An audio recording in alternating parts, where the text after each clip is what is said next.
এবার নজর রাখবো আবহাওয়ার খবরের দিকে। ঘূর্ণাবর্তের জেরে ফের বৃষ্টির পূর্বাভাস। আবহাওয়া দপ্তরে গরম এবং অস্বস্তি জারি থাকলেও বৃষ্টির সম্ভাবনা। রাজ্যের সর্বত্র শনিবার পর্যন্ত বৃষ্টির সম্ভাবনা। দক্ষিণবঙ্গে বৃষ্টির সম্ভাবনা জারি করা হয়েছে। আলিপুরদুয়ার ও কোচবিহারে কমলা সতর্কতা জারি করা হয়েছে। আলিপুরদুয়ার এবং কোচবিহারে কমলা সতর্কতা জারি করা হয়েছে। ঘূর্ণাবর্তের জেরে ফের বৃষ্টির পূর্বাভাস। আবহাওয়া দপ্তরে গরম এবং অস্বস্তি জারি থাকলেও বৃষ্টির সম্ভাবনা রাজ্য জুড়ে। রাজ্যের সর্বত্র বৃষ্টির সম্ভাবনা। শনিবার পর্যন্ত দক্ষিণবঙ্গে বৃষ্টির সম্ভাবনা জারি করা হয়েছে। আলিপুরদুয়ার ও কোচবিহারে কমলা সতর্কতা জারি করা হয়েছে। বৃষ্টির কমলা সতর্কতা জারি করা হয়েছে আলিপুরদুয়ার এবং কোচবিহারে। গত সপ্তাহেতেও আমরা দেখেছিলাম সপ্তাহান্ত থেকে বৃষ্টির সম্ভাবনা রয়েছে, আর এবারও শনিবার পর্যন্ত বৃষ্টির সম্ভাবনা জারি করা হলো আলিপুর আবহাওয়া দপ্তরের পক্ষ থেকে।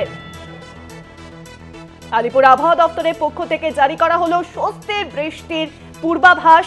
সপ্তাহান্তে বৃষ্টির পূর্বাভাস ছিল, আর এবার শনিবার পর্যন্ত বৃষ্টির পূর্বাভাস জারি করা হলো আলিপুর আবহাওয়া দপ্তরের পক্ষ থেকে। গরম বজায় থাকবে, কিন্তু তারই মধ্যে স্বস্তির বৃষ্টির আভাস দেওয়া হলো আলিপুর আবহাওয়া দপ্তরের তরফ থেকে। এ বিষয়ে বিস্তারিত জানবো। ফোন লাইনে রয়েছেন আমাদের প্রতিনিধি শাশ্বতী রায়। শাশ্বতী, আলিপুর আবহাওয়া দপ্তরের তরফ থেকে কতদিন পর্যন্ত বৃষ্টির সতর্কতা জারি করা হয়েছে? দেখো, আগামী 18 তারিখ পর্যন্ত বৃষ্টির সতর্কতা রয়েছে দক্ষিণবঙ্গ এবং উত্তরবঙ্গের সর্বত্রই। কার্যত সাব হিমালয়ান অঞ্চলে একটি নিম্নচাপ অক্ষরেখা অবস্থান রয়েছে এবং যার জেরেই এই বৃষ্টিপাতের সম্ভাবনার কথা জানাচ্ছে আলিপুর আবহাওয়া দপ্তর।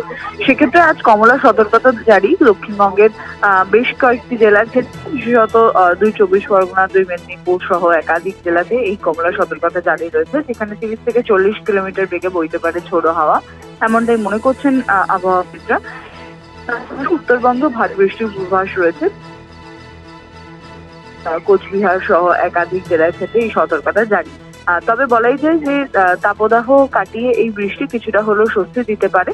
তাই আজ পর্যন্ত তাপপ্রবাহের বা তাপমাত্রা অতিরিক্ত থাকার সম্ভাবনার কথা জানানো হয়েছে।